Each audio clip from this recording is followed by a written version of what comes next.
Muna muku barka da zuwa wannan shafi tamu ta fasahar zamani.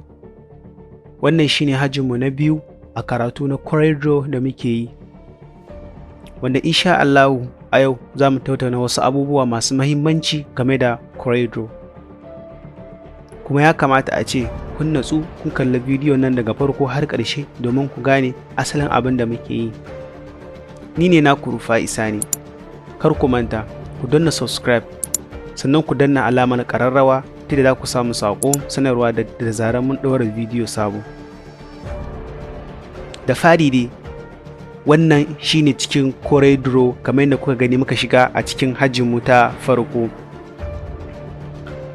Akwai wasu sassa daban-daban na CORELDRAW da ya kamata a ce kowa ya sani.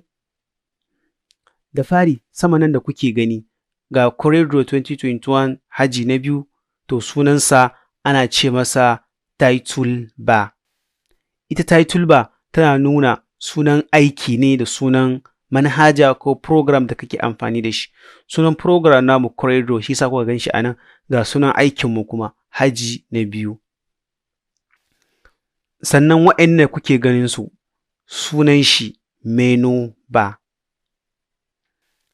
Menu bar ana yin abubuwa daban-daban da shi, kamar yadda kuka gani akwai file, akwai edit, akwai view, layout da kuma sauransu. Wanda insha Allah idan za ku bi mu sannu a hankali a cikin wannan karatu namu na CORELDRAW, duka za ku san menene ke ciki kuma menene ma'anoninsu da aikinsu.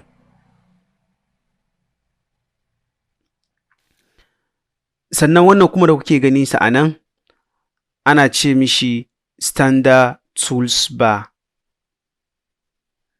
Ana ce mishi standard tools bar. Sannan kuma sai wannan na ƙasan shi da kuke ganin nan ana ce mishi property bar. Ana ce masa property bar. Sannan wannan kuke ganin shi a nan, ga shi daga nan da kuke gani ga nambobi a cikin shi, ana ce masa ruler bar. Ana ce masa ruler bar. Sannan waɗanda kuke ganin su a wannan gefe ga su duka, kun ga kamar yadda nake bin kansu, ana ce musu tools box. Sunansu tools box. Yadda muka rarraba wannan, yadda muka tsara wannan karatu namu, bari yiwu a yanzu mu yi muku bayanin komi da komi kowane ɗaya bayan ɗaya ba, saboda zai ɗauki mana lokaci sosai. Abin da za mu yi shi ne, a duk lokacin da muka zo amfani da wani abu, shi ne sai mu yi cikakken bayani ko kuma takaitaccen bayani a kan shi ta yadda za ka gane. Sannan wannan da kuke ganin sa a ƙasan nan, yadda kuke gani ina motsa shi haka, ga ɗaya a nan, ana ce musu scroll bar. Ana ce musu scroll bar. Sannan wannan da kuke ganin sa a nan, ga kala daban-daban, ana ce mishi color palette. Color palette. Sannan wannan da kuka gan shi a nan, wanda insha Allah za mu zo wani lokaci mu yi cikakken bayani a kan shi, bari mu fitar da shi. Kun gan shi, ana ce mishi doka. Ana ce musu doka, wanda insha Allah za mu zo ku gane komai da komai a kai. Sannan nan da kuke ganin sa, ana ce mishi status bar. Ita aikin status bar tana nuna duk abin da kake a cikin CORELDRAW.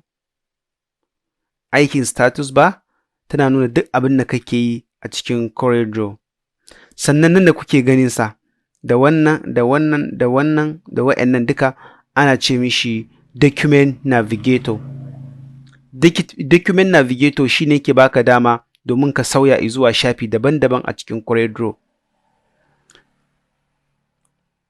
Sannan sai nan da kuke gani, farin nan gaba ɗayansa haka, nan da kuke ganinsa gaba ɗaya ana ce mishi drawing place ko kuma blank space. Sannan nan da kuke ganin shi da yana da kusurwa huɗu, gaba ɗaya sannan haka ana ce mishi printable page. Duk abin da baya nan a cikin printable page, to ba dai ka iya printing nashi a cikin printer ba.